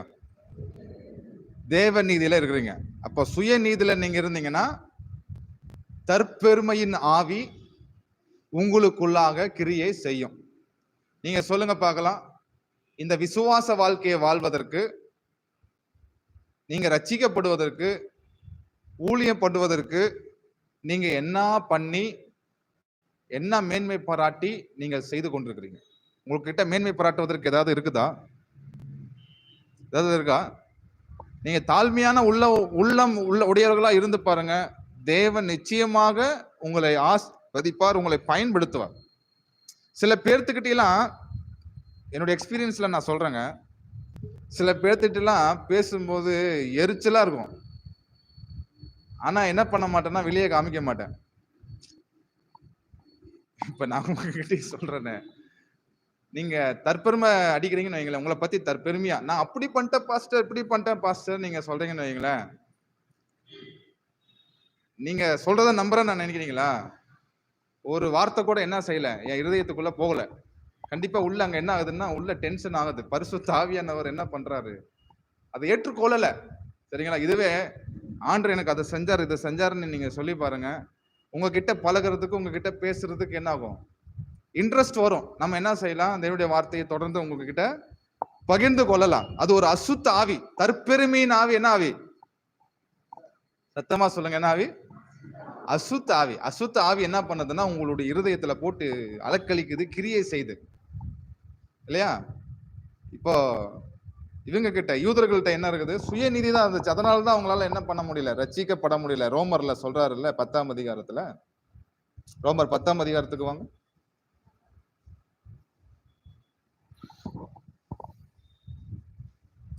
சகோதரரே, இஸ்ரவேலர் ரட்சிக்கப்பட வேண்டும் என்பதே என் இருதயத்தின் விருப்பமும் நான் தேவனை நோக்கி செய்யும் விண்ணப்பமாய் இருக்கிறது. தேவனை பற்றி அவளுக்கு வைராக்கியம் உண்டு என்று அவளை குறித்து சாட்சி சொல்கிறேன். ஆகிலும் அது அறிவுக்கேற்ற வைராக்கியம் அல்ல. எப்படி என்றால், அவர்கள் தேவ நீதியை அறியாமல் தங்கள் சுய நீதியை நிலைநிறுத்த தேடுகிறபடியால் தேவ நீதிக்கு கீழ்ப்படியாது இருக்கிறார்கள். ஹல்லேலூயா. இஸ்ரவேலர்கள் எல்லாம் ரட்சிக்கப்படாததுக்கு காரணம் என்ன? ஹலோ, இந்த சிபிஎம் சர்ச்சுக்காரங்களாம் ரட்சிக்கப்பட்டிருக்காங்கன்னு நினைக்கிறீங்களா? இன்னமும் அவங்க ரட்சிக்கப்படலைங்க. அவங்க பைபிள் தூக்கிட்டு சர்ச்சுக்கு தான் போறாங்க. அவங்க மதம் தான் மாறி இருக்கிறாங்கங்க. அவங்க எல்லா கிறிஸ்தவங்களும் ரட்சிக்கப்படலை. அதனாலதான் அவங்க என்ன பண்றாங்கன்னா, கெட்ட வார்த்தை பேசுறாங்க.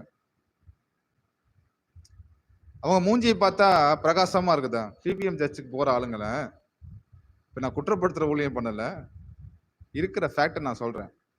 சிபிஎம் சர்ச்சுக்கு போற ஆளுங்களுடைய மூஞ்சியை பார்த்தீங்கன்னா ஒரு சந்தோஷம் வருதா? சந்தோஷம் தெரியுதா? எப்ப பார்த்தாலும் கடுகடுன்னு தான் இருப்பாங்க. எப்ப பார்த்தாலுமே என்ன செய்வாங்க, வறட்சியில தான் இருப்பாங்க. அந்த நிறைவுல இருக்க மாட்டாங்க. அதுக்கு காரணம் என்னன்னா, அவங்க ரட்சிப்புக்குள்ள இல்லைங்க, அவங்க சுய நீதியில தான் இருக்கிறாங்க. தன்னுடைய நீதியை நிலைநிறுத்த தேடி கொண்டிருக்கிறாங்க. புரியுதுங்களா? இப்போ சுயநீதி எதனால வருது? நியாயப்பிரமாணத்தினாலே வருது. எத்தனை பேர் வீட்டுல நியாயப்பிரமாணத்தை மாட்டி வச்சிருக்கீங்க? 10 கட்டளைகள் எத்தனை பேர் தன்னுடைய வீட்டுல இருக்கிறீங்க, வச்சிருக்கிறீங்க? ரோமர் 3ஆம் அதிகாரத்துக்கு வாங்க. ரோமர் 3ஆம் அதிகாரம் 21வது வசனம். 20, 21. இப்படி இருக்க, பாவத்தை அறிகிற அறிவு நியாயப்பிரமாணத்தினால் வருகிறபடியால் எந்த மனுஷனும் நியாயப்பிரமாணத்தின் கிரியைகளினாலே தேவனுக்கு முன்பாக நீதிமானாக்கப்படுவதில்லை. இப்படி இருக்க, நியாயப்பிரமாணம் இல்லாமல் தேவ நீதி வெளிப்படுத்தப்பட்டிருக்கிறது. அதை குறித்து நியாயப்பிரமாணமும் தீர்க்க தரிசனங்களும் சாட்சியிடுகிறது, இல்லையா? பாவத்தை அறிகிற அறிவு எதனால வந்துச்சு? சத்தமா சொல்லுங்க. பாவத்தை அறிகிற அறிவு நியாயப்பிரமாணத்தினாலே வந்தபடினால், அப்ப அந்த 10 கட்டளைகளை வீட்டுல மாட்டி வச்சிருக்கிறீங்க. 10 கட்டளைகள் என்ன சொல்லுது? 10 கட்டளைகள் என்ன? அது நீதியை கொடுக்கிற ஊழியத்தை செய்ததா, ஜீவனை கொடுக்கிற ஊழியத்தை 10 கட்டளைகள் செய்தா, மரணத்தை கொடுக்கிற ஊழியத்தை செய்தா? 10 கட்டளைகள் சொல்லுங்க. எத்தனை பேர்த்து வீட்டுல 10 கட்டளைகள் மாட்டி வச்சிருக்கிறீங்க? கை தூக்குங்க. 1, 2. இப்போ நியாயப்பிரமாணம் என்ன சொல்லுது? 2 பேர் மாட்டி வச்சிருக்கிறீங்க. 2 அம்மாங்களும் நியாயப்பிரமாணத்தை மாட்டி வச்சிருக்காங்க. அதனால என்ன வருதுன்னா, சுய நீதி வருது. அதனால என்ன வரல? தேவ நீதி வரல. தேவ நீதி எப்படி வருது? கர்த்தராகிய இயேசு கிறிஸ்து என் பாவத்துக்காக மரிச்சு என்ன நீதிமானாக மாற்றும்படியாக உயிர் தெழுந்தார் என்பதை விசுவாசிக்கிறீங்க இல்லையா? அந்த விசுவாசமே உங்களுக்கு என்ன செய்யப்படுகிறது? நீதியாக எண்ணப்படுகிறது. அதனாலதான் நீங்க என்ன பண்ணிருக்கிறீங்க? தேவ சாயலாக மாறிட்டீங்க. இப்ப நம்ம என்ன படிச்சோம்? எபேசியர் 4ஆம் அதிகாரத்துல தேவ சாயல்னா என்னது? பரிசுத்தமும் நீதியும்.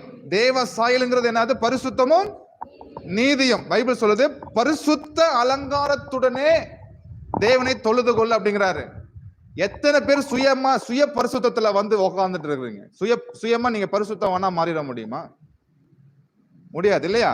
இப்ப இந்த 10 கட்டளைகள் மாட்டி வச்சிருக்கீங்க வீட்டுல. 10 கட்டளைகள் இருக்குது. இந்த 10 கட்டளை என்னதான் சொல்லுது? உங்களை குற்றப்படுத்திட்டு தான் இருக்குது. நீ அந்த பாவம் பண்ணின, இந்த பாவத்தை தான் பண்ணின, நீ பொய் சொன்ன, நீ திருடுன, நீ அது செஞ்ச அப்படின்னு குற்றப்படுத்துற ஊழியத்தை தான் செய்யுது. அப்ப குற்றப்படுத்துது அப்படின்னா நீங்க எதுக்கு நேரா போறீங்கன்னா மரணத்துக்கு எதுவா தான் நீங்க போறீங்களே தவிர ஜீவனுக்கு நேரா நீங்க வரல. புரியுதுங்களா? பைபிள் அதான சொல்லுது. இப்படி இருக்க பாவத்தை அறிகிற அறிவு நியாயப்பிரமாணத்தினாலே வருகிறபடியால் நீங்க பாவம் என்னங்கிறத நியாயப்பிரமாணத்தின் மூலமா தான் நீங்க அறிஞ்சு கொள்ள முடியும். அந்த நியாயப்பிரமாணத்தின் மூலமாக நீங்க நீதியை அறிந்து கொள்ள முடியாது.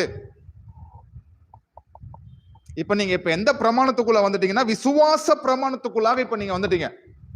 நியாய பிரமாணத்துக்குள்ள இப்ப நியாய பிரமாணம் என்ன ஆயிடுச்சுன்னா காலாவதி ஆயிடுச்சு. எத்தனை பேரு 1000 ரூபாய் பழைய நோட்டு வச்சுட்டு இருக்கிறீங்க? அதுவும் ரூபா தான். ஆனா இப்ப என்ன ஆயிடுச்சுன்னா செல்லாத காசா மாறிடுச்சு. செல்லாத காசா ஆயிடுச்சு இல்லையா? அந்த 1000 ரூபாயை கொண்டு போய் இப்போ கறிக்கடையில கொடுத்து மட்டன் 1 கிலோ வாங்க கொடுங்க அப்படின்னு சொல்லிட்டு வாங்கிட்டு 1000 ரூபாய் கொடுத்தீங்கன்னா மட்டன் கடைக்காரன் என்ன பண்ணுவான்? கறியை மாட்டம் வெட்ட மாட்டான், மண்டையுமே போட்டு என்ன செய்வான்? வெட்ட ஆரம்பிச்சிருவான். ஏமா 1000 ரூபாய் நோட்டு காலாவதியாகி 10 வருஷம் ஆகுது, இன்னும் நீ என்ன பண்ணல, அப்டேட்ல இல்லையம்மா அப்படின்னு சொல்லி உங்களை கசாப்பு போட்டுருவான். சோ நியாயப்பிரமாணம் என்ன ஆயிடுச்சுன்னா அது போல 1000 ரூபாய் நோட்டு எப்படி காலாவதி ஆயிடுச்சோ அது போல என்ன ஆயிடுச்சுங்க, நியாயப்பிரமாணமும் காலாவதி ஆயிடுச்சு. கிறிஸ்து நியாயப்பிரமாணத்தின் முடிவாக இருக்கிறார். ஆமென். ரோமர் 10ஆம் அதிகாரம் 4வது வசனத்துல விசுவாசிக்கிற எவனுக்கும் நீதி உண்டாகும்படியாக, என்னதுங்க இப்ப எல்லாரும் எப்படிதான் நீதிமான் ஆக முடியும்? சத்தமா சொல்லுங்க. நீங்க இப்போ தேவனுக்கு முன்னாடி நீதிமானாக இருக்கணும் அப்படின்னா எப்படி உண்டாகும்? விசுவாசத்தினாலதான் நீதிமான் ஆக முடியும் என்கிறதுனால ஆண்டவர் என்ன பண்ணிட்டாரு? விசுவாசிக்கிறவனுக்கும் நீதி உண்டாகும்படியாக கிறிஸ்து நியாயப்பிரமாணத்தின் முடிவாக இருக்கிறார். அல்லேலூயா. இப்போ நியாயப்பிரமாணங்கிற ஒரு சப்ஜெக்ட் என்ன ஆயிடுச்சுங்க, காலாவதி ஆயிடுச்சு. அதனால ஒரு யூஸும் உங்களுக்கு கிடையாது. அதனால உங்களுக்கு என்னதான் உண்டாகுது? நியாயப்பிரமாணத்தினாலே சாபம் தான் உண்டாகுதே தவிர அதனால் உங்களுக்கு ஆசீர்வாதம் உண்டாகவில்லை. நியாயப்பிரமாணத்தினாலே மரணம் தான் உண்டாகுதே தவிர அதனால் உங்களுக்கு ஆசீர்வாதம் உண்டாகவில்லை. சரியா? அப்போ நீங்க அந்த 10 கட்டளைகள்ல வீட்டுல மாட்டி இருக்கிறது ரைட்டா தவறா? நீங்களே சொல்லுங்க. தவறுன்னு சொல்றீங்களா? கை தூக்குங்க. ரைட்டுன்னு சொல்றீங்களா? கை தூக்குங்க. இந்த 2 கட்டான சூழ்நிலை இருக்கிறவங்க எல்லாம் என்ன பண்ணிருந்தோம்? நமக்கு எதுக்குப்பா வம்பு? அது என்னவா இருந்துட்டு போகுது. இப்ப திரும்பவும் நான் சொல்றேன், நியாயப்பிரமாணம் மாட்டி இருக்கிறது உங்க விருப்பம், உங்க பிரியம். புரியுதுங்களா? நீங்க கல்ட்டுங்கெல்லாம் நான் சொல்ல மாட்டேன். அது ஏன் வேலை இல்லை. ஓகேவா? பிரசங்கிக்கிறது என்னுடைய வேலை. இந்த பிரசங்கம் பண்ற ஊழியத்தை எனக்கு ஆண்டவர் கொடுத்திருக்காரு. ஒரு மேய்ப்பனா என்னை ஆண்டவர் வச்சிருக்காரு. ஒரு சபை போதகனா என்னை வச்சிருக்காரு.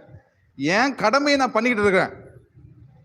நான் மனுஷனை பிரியப்படுத்துறவெல்லாம் நான் இருந்தேன்னா நான் தேவனுடைய ஊழியக்காரனே கிடையாது. உங்களுக்கு பிடிச்ச மாதிரி நான் இப்ப பிரசங்கம் பண்ணிட்டு இருக்கிறேன். சில பேர் சில சர்ச்சில என்ன பண்ணுவாங்கன்னா, சில கோஷ்டிங் இருக்கும், 2 கோஷ்டி இருக்கும், 4 கோஷ்டி இருக்கும். ஒரு கோஷ்டி என்ன பண்ணும், பாஸ்டர் இந்த வாரம் நீங்க இப்படிதான் பிரசங்கம் பண்ணணும்னு ஒரு கோஷ்டி சொல்லிடும். இன்னொரு கோஷ்டி என்ன பண்ணும், நீங்க எப்படி எங்களை இப்படி பிரசங்கம் பண்ணலாம்னு இன்னொரு கோஷ்டி சொல்லும். அப்போ என்ன பிரசங்கிக்கிறது அப்படிங்கிறது மனுஷன் தீர்மானிக்க கூடாது, பரிசுத்த ஆவியினர் தான் தீர்மானிக்கணும். இப்போ நம்ம தேவனுக்கு கீழ்ப்படியும்படியாக நம்ம சர்ச்சுக்கு வந்திருக்கிறோம். இப்ப தேவனுடைய வார்த்தை உங்களுக்கு என்ன செய்யுது? கடந்து வருகிறது. தேவனுடைய வார்த்தை. ஏன் இருதயத்தின் நினைவுக்கு நான் கீழ்ப்படிய கூடாது? தேவனுடைய வார்த்தைக்கு தான் நான் என்ன செய்யணும்? கீழ்ப்படிய வேண்டும். அல்லேலூயா. ஒரு பாஸ்டர் கிட்ட நான் போயிட்டு, பாஸ்டர் ரட்சிப்புனா என்ன பாஸ்டர்னு கேட்டேன். ஏயா நீ வேற, அதெல்லாம் இப்ப என்னத்துக்குப்பா? ஏன்னா ரட்சிப்புனா என்னன்னு தெரியல. அதாவது நமக்கு தெரியலன்னு ஒத்துக்கிட்டா நம்ம என்ன பண்ணலாம், கத்துக்கலாம். பொறுத்துங்களா? ஏப்பா நீ வேற, அதெல்லாம் தேவையா? போனோமா, சுவிசேஷம் அறிவிச்சோமா, வந்தோமா, பிரசங்கம் பண்ணோமா அப்படிங்கிறாரு. சரி, இப்ப சுவிசேஷம்னா என்ன பாஸ்டர்? சுவிசேஷம் என்ன பாஸ்டர் சொல்லுது? சுவிசேஷம் என்ன சொல்லுதுன்னு அவருக்கு தகுந்த மாதிரி என்ன பண்றாரு, சொல்றாரு. அப்ப எனக்கு தெரியல அப்படிங்கிற ஒரு முடிவுக்குள்ள வந்துட்டேன்னா நான் என்ன பண்ண முடியும்? கத்துக்கொண்டு அடுத்தவங்களுக்கு நான் சரியான சுவிசேஷத்தை நான் சொல்ல முடியும். அப்ப எனக்கே தெரியாம நான் என்ன பண்ணக்கூடாது, மழுப்ப கூடாது. அல்லேலூயா. நிஜமா நான் என்னை பத்தி நான் பெருமையா சொல்லல. எனக்கு தெரியல அப்படின்னா நிஜமா எனக்கு தெரியலங்க, உங்களுக்கு தெரிஞ்ச எனக்கு சொல்லிக் கொடுங்கன்னு நான் என்ன பண்ணிடுவேன்னா கேட்டுடுவேன். ஏன்னா எனக்கு நல்லா தெரியும், எனக்கு முதல்ல ஒண்ணுமே தெரியாது அப்படிங்கிறது எனக்கு முதல்ல என்ன ஆகுது, எனக்கு தெரியுது. ஆக்சுவலா நான் யாரு, ஹியூமன் பீயிங். நான் யாரு, பர்ஃபெக்டான மனுஷன் கிடையாது. சரியா? அல்லேலூயா. பிரசங்கிக்கிறேன்னா, ஒரு பாஸ்டர் இருக்கிறேன்னா, எனக்கு அவர் சொல்லி கொடுக்கறதுனால தான் நான் வந்து உங்ககிட்ட சொல்லிட்டு இருக்கிறேன். புரியுதுங்களா? எல்லாத்தையும் கற்று தேர்ந்து நான் என்ன பண்ணல, வந்து பிரசங்கம் பண்ணல. நானும் கற்றுக்கொண்டிருக்கிறேன், நீங்களும் கற்றுக்கொண்டுட்டு இருக்கிறீங்க.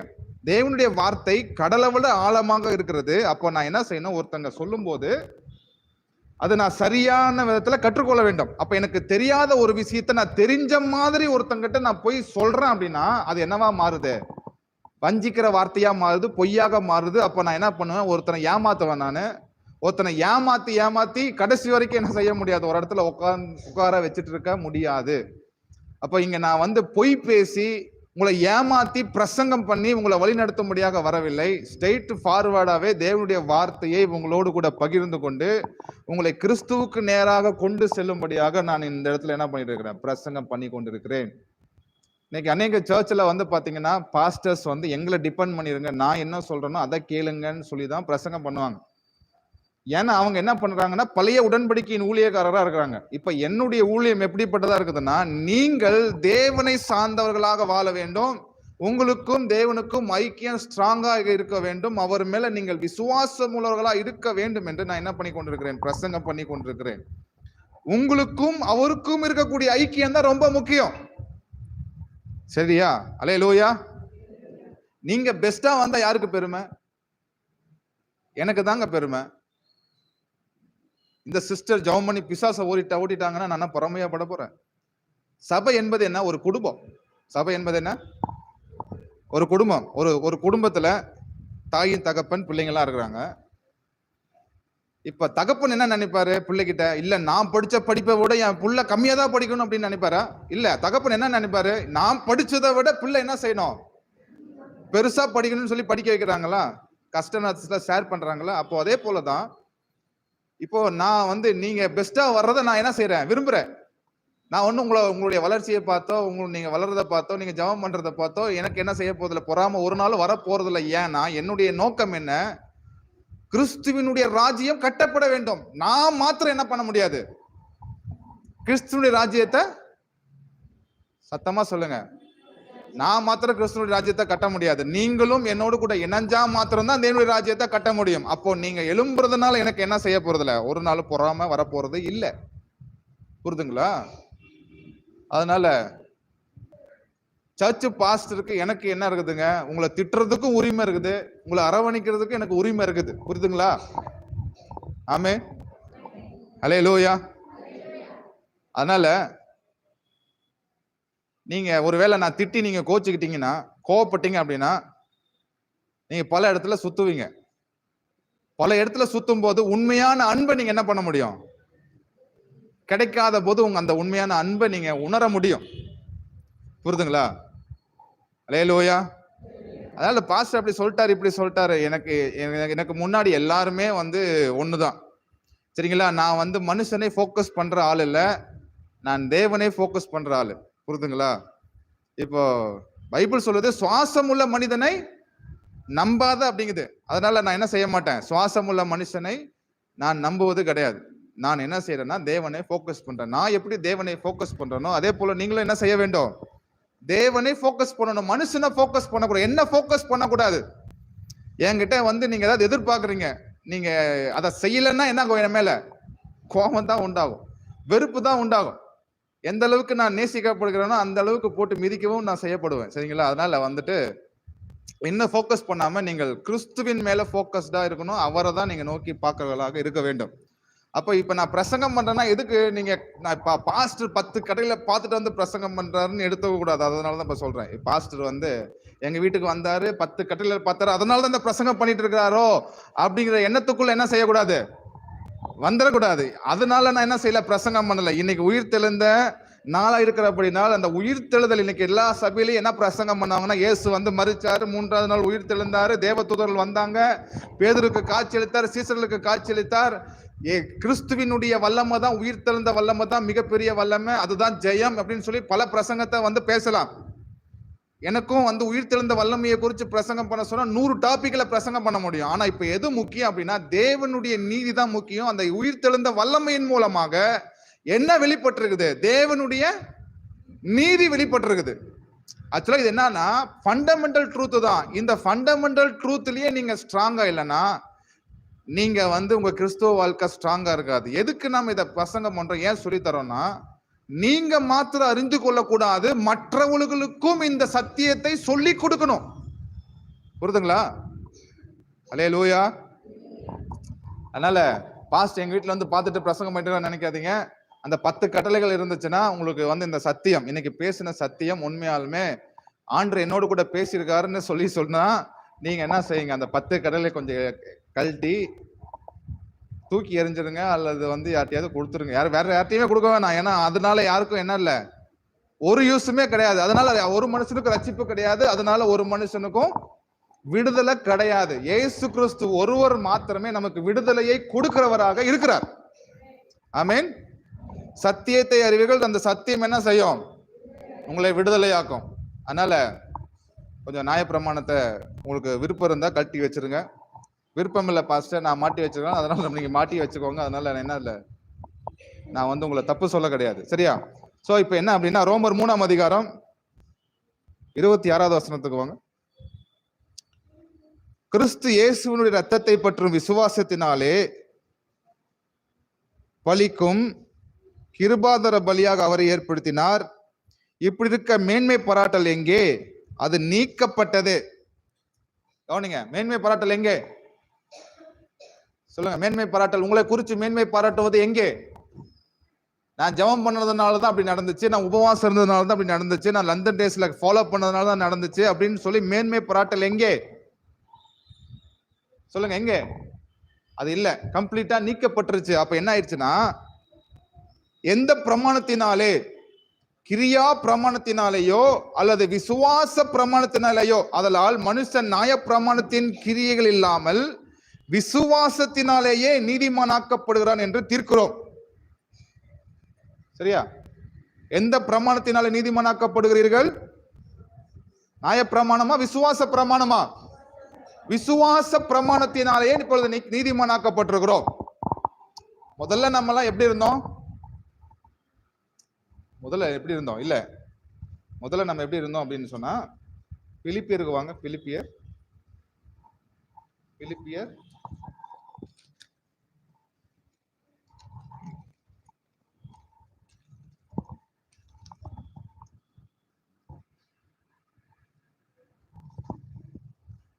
சரி, 1 கொரிந்தியர் 6ஆம் அதிகாரம் 11வது வசனத்துக்கு வாங்க. 1 கொரிந்தியர் 6:11.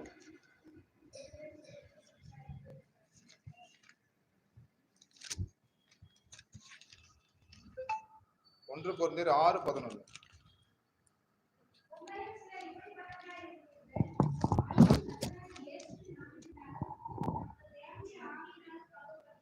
சரி, இப்ப வந்து பாருங்க, இப்படி முதல்ல இப்படிப்பட்டவர்களா இருந்தீங்கன்னா எப்படிப்பட்டவர்களா இருந்தீங்க?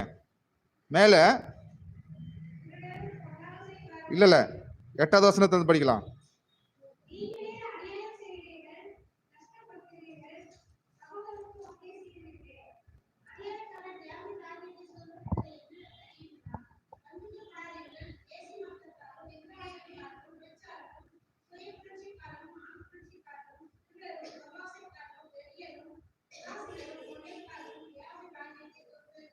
இப்ப கவனிங்க, இப்ப பாருங்க, 9:10 படிக்கிறோம்.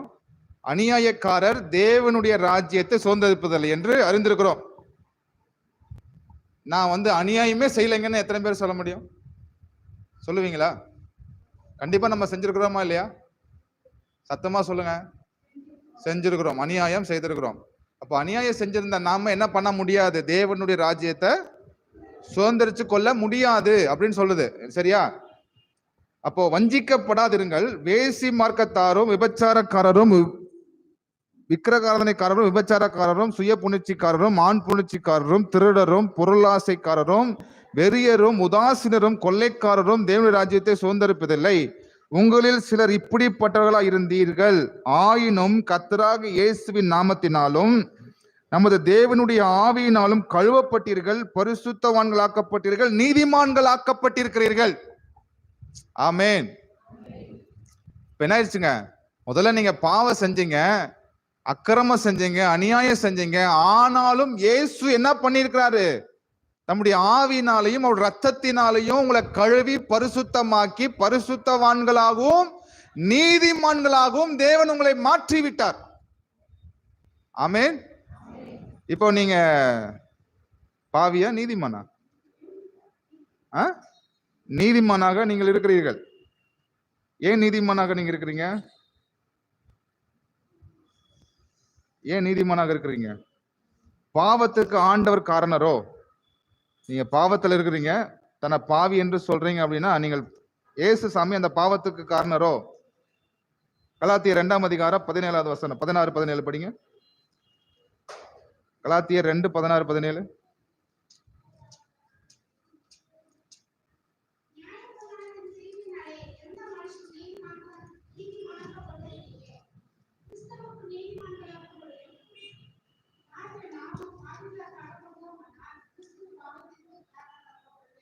அந்த வசனத்தை மறுபடியும் படிங்க சிஸ்டர்.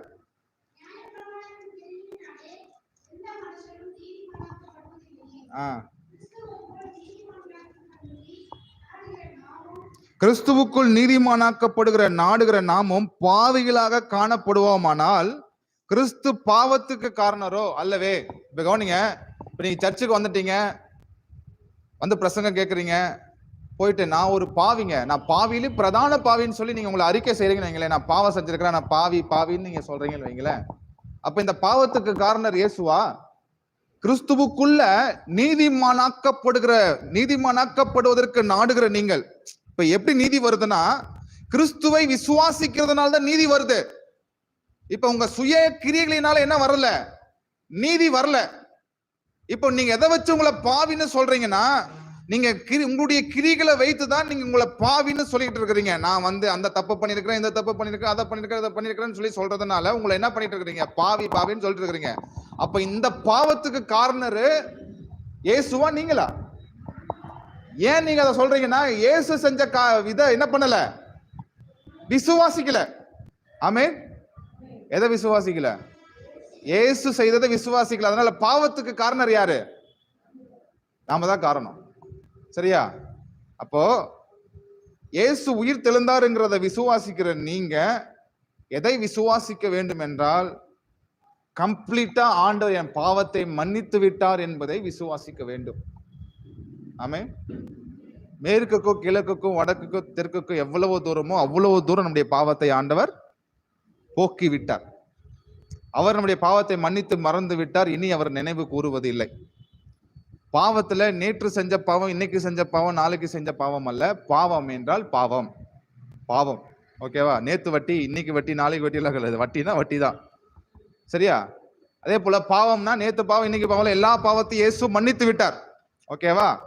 உங்கள் பாவம் கம்ப்ளீட்டா மன்னிக்கப்பட்டாயிற்று, கிறிஸ்துவுக்குள்ளாக மன்னிக்கப்பட்டாயிற்று. இப்ப நீங்க எப்படியா இருக்கிறீங்க? நீதிமானா இருக்கிறீங்க. நீதிமானாக மாறின பின்பாக, நான் புரியுற மாதிரி சொல்றேன், நான் செய்த பாவத்தினாலே நான் பாவியாகவில்லை. ஆமென். நான் செய்த பாவத்தினாலே நான் பாவியாகல. ஆதாம் செய்த பாவத்தினால தான் நான் பாவியானேன். அதே போல நான் செய்யக்கூடிய நீதியினால நான் நீதிமானாக முடியாது. இயேசு செஞ்ச கிரிகளின் மூலமா தான் நான் நீதிமானாக முடியும். அப்பனா என்ன அர்த்தம்? நான் பாவம் செய்தாலும் அதனால நான் என்ன பண்ண மாட்டேன்? பாவியாக மாற மாட்டேன், மாற போறது இல்லை. எனக்கு ஆண்டவர் நித்திய ரட்சிப்பை கொடுத்திருக்கார். நான் நித்தமும் நீதிமானாக தான் இருக்க முடியுமே தவிர ஒரு நாளும் நான் என்ன செய்ய முடியாது, பாவியாக. ஏன்னா இயேசு கிறிஸ்துவின் உயிர் தெழுந்த வல்லமை உங்களுக்குள்ளாகவும் எனக்குள்ளாகவும் இருக்கிறது. ஆமென். இயேசுவோடு கூட நம்ம உயிர்ப்பிக்கப்பட்டோம்னா என்ன அர்த்தம்? இயேசுவோடு கூட நீங்களும் நீதிமானாக்கப்பட்டிருக்கிறீங்கிறது அர்த்தம். நீங்கள் இயேசு கிறிஸ்துவோடு கூட உயிர்ப்பிக்கப்பட்டிருக்கிறீங்க. பாவியா இருந்த உங்களை ஆண்டவர் என்ன பண்ணிட்டார்? நீதிமானாக மாற்றி விட்டார். சரியா? அப்ப இயேசு எனக்காக மரித்தார் என்பதை விசுவாசிக்கிற நீங்கள் என்னை நீதிமானாக மாற்றும்படியாக இயேசு என்ன பண்ணிட்டாரு? உயிர் தெழுந்தார். ஆமென். என் பாவத்துக்காக அவர் மரிச்சாருன்னா கம்ப்ளீட்டா என் பாவத்தை மன்னிச்சிட்டாரு. அவர் உயிர் தெழுந்துட்டார் அப்படின்னா கம்ப்ளீட்டா என்ன நீதிமானாக மாத்திட்டார். இப்போ நான் எப்படி வந்துட்டேன்? தேவ சாயலுக்குள்ளாக வந்துட்டேன். தேவனுடைய சாயல் என்பது என்ன? பரிசுத்தமும் நீதியுமா இருக்கிறது. எபேசியர் 4ஆம் அதிகாரம் வாங்க. எபேசியர் 4ஆம் அதிகாரம்.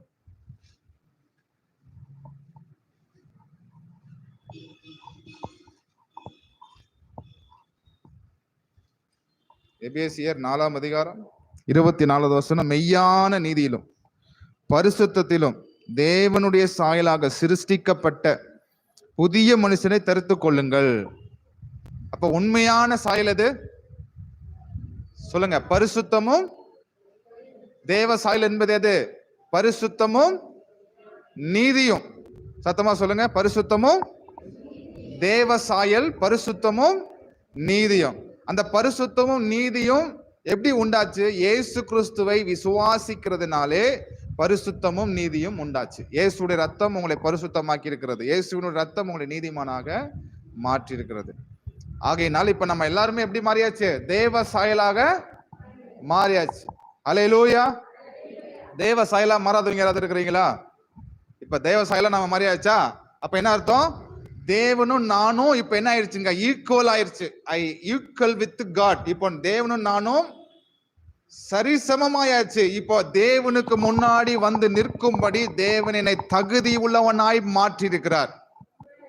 ஆமென். என்ன பாஸ்டர் சொல்றாரு? தேவனுக்கும் மனுஷனுக்கும் சரிசமம் ஆக்கிட்டாருன்னா என்ன அர்த்தம்? ஆமாங்க, அவருடைய சாயலாக நீங்க மாறிட்டீங்க. அவரே சொல்றாரு, நமது சாயலாகவும் நமது ரூபத்தின்படியேயும் மனுஷனை சிருஷ்டிப்போமாக. படிக்கிறோமா இல்லையா?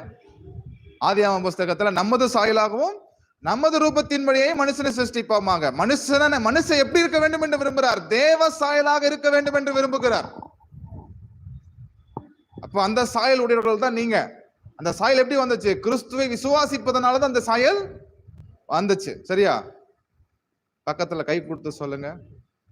நீங்க சொல்லுங்க. பக்கத்துல கை கொடுத்து சொல்லுங்க. நீங்க தேவ சாயலா இருக்கிறீங்க.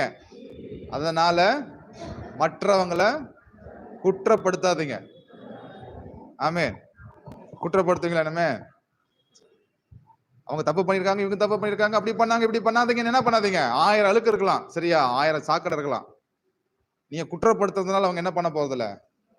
மாற போறதில்ல. அவங்களுக்கு நீங்க என்ன செய்யணும்? ஆண்டவர் உங்களோட பாவத்தை மன்னித்து உங்களை நீதிமானாக மாற்றி இருக்கிறாருன்னு நீங்க சொன்னீங்கன்னா அந்த லேடி ஊழியம் பண்ற லேடியா மாறிடும். நீங்க அதை விட்டுட்டு போயிட்டு நீ அப்படி பண்ண இப்படி பண்ற, நீ ஒரு அவன்னு சொல்ல ஆரம்பிச்சிட்டீங்கன்னா அது என்னவா மாறிடும்? வேற மாதிரி மாறிடும். சரியா? அதனால ஆண்டவர் உங்களுக்கு ஜீவனை கொடுக்கிற ஊழியத்தை கொடுத்திருக்கிறார். ஆமென். ஹல்லேலூயா. இனிமே குற்றப்படுத்துற ஊழியத்தை செய்வீங்களா? மோசே என்ன ஊழியம் பண்ணா? குற்றப்படுத்துற ஊழியத்தை செஞ்சான். நீங்க என்ன ஊழியத்தை செய்யறீங்க? புதிய உடன்படிக்கையின் ஊழியத்தை. அப்ப புதிய உடன்படிக்கையின் ஊழியக்காரர் எப்படிப்பட்டரா இருக்கணும்? கிறிஸ்துவை பற்றி சொல்றதா இருக்கணும். இயேசு நல்லவருங்க. இயேசு வந்து நமக்கு பாவத்துக்காக பலியானாருங்க, நமக்காக உயிர் தெழுந்தாருங்க. அவரை பத்தி நீங்க என்ன பண்ணணும்? பேசணும். அங்க போய் ஊழியம் பண்றங்கிற பேர்ல போயிட்டு நான் அது பண்ண இது பண்ண, சின்ன வயசுல இருந்து நான் சர்ச்சுக்கு போனேன், நான் பைபிள 100 தடவை படிச்சேன், நான் மணிக்கணக்கில் ஜெபம் பண்ணுவேன், 5 மணி நேரம் ஜெபம் பண்ணுவேன், 6 மணி நேரம் ஜெபம் பண்ணுவேன், இதெல்லாம் என்ன பண்ணக்கூடாது? உடான்ஸ் அடிக்க கூடாது. சரியா? பைபிள் படிச்சீங்கன்னா என்னத்த படிச்சீங்க? வசனம் சொல்லுங்கன்னா வசனம் சொல்ல தெரிய மாட்டேங்குது. நான் ஜெபம் பண்ண அப்படிங்கிறீங்க, மூஞ்சில பார்த்தா தேவ பிரசனம் தெரிய மாட்டேங்குது இல்லையா? இஞ்சி தின்ன குரங்கு மாதிரிதான் தெரியுது. நான் ஜெபம் பண்ண 10 மணி நேரம் ஜெபம் பண்ண 10 மணி நேரம் ஜெபம் பண்ண மூஞ்சில எப்படி தெரியணும்? தேவ பிரசனம் தெரியணும். அப்படியே வெளியே வந்தா தேவ பிரசனத்தை அப்படியே உணரணும். ஆனா மூஞ்சியை பார்த்தா தேவ பிரசனத்தை உணர மாட்டேங்குது. சரியா? அதனால உங்க தற்பெருமை, உங்க பெருமையெல்லாம் தயவு செஞ்சு கொஞ்சம் மூட்டி கட்டி வச்சிருங்க, தூர தூக்கி போட்டுட்டு ஆண்டவர் நல்லவருங்கிறத என்ன பண்ணுங்க?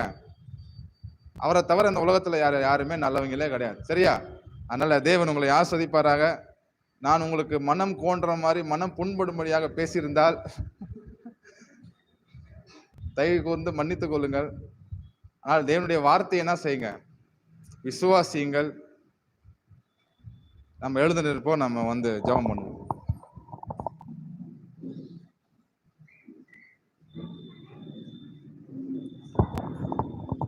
நம்ம கண்களை மூடி ஜெபம் பண்ணுவோம். Thank you Jesus. Hallelujah, hallelujah, hallelujah, hallelujah, hallelujah. நன்றி நன்றி நன்றி நன்றி ஆண்டவரே. தகப்பனே உமக்கு ஸ்தோத்திரம். இந்த காலை நேரத்திலே உயிர்த்தெழுந்த வல்லமைக்குள்ளாக நாங்கள் வருகிறோம் ஆண்டவரே. இனி நான் குற்றப்படுத்துகிற ஊழியத்தை நான் ஒரு நாளும் செய்ய போறதில்ல ஆண்டவரே. ஆண்டவரே, உமது அன்பை குறித்தே நான் மேன்மை பாராட்டுவர்களா இருப்பேன் ஆண்டவரே. உம்முடைய வல்லமையை குறித்தே ஆண்டவரே, உம்முடைய ஆசீர்வாதங்களை குறித்தே கர்த்தாவே, நீர் செய்த கிரியைகளை குறித்தே நான் மேன்மை பாராட்டுகிறவனா என்னை வைக்கிறதுக்காக உமக்கு நன்றி தகப்பனே.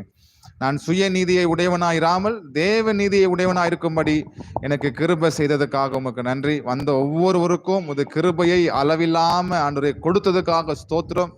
தேவ கிருபை சபையை மூடுகிறதுக்காக நன்றி. தொடர்ந்து வழிநடத்தும் ஆசீர்வதியும் இயேசுவின் நாமத்தில் ஜெபிக்கிறோம் என் ஜீவனுள்ள நல்ல பிதாவே, ஆமென். என் ஆத்துமாவே கர்த்தரையே ஸ்தோத்திரி, என் முழு உலகமே பரிசுத்த நாமத்தையே ஸ்தோத்திரி.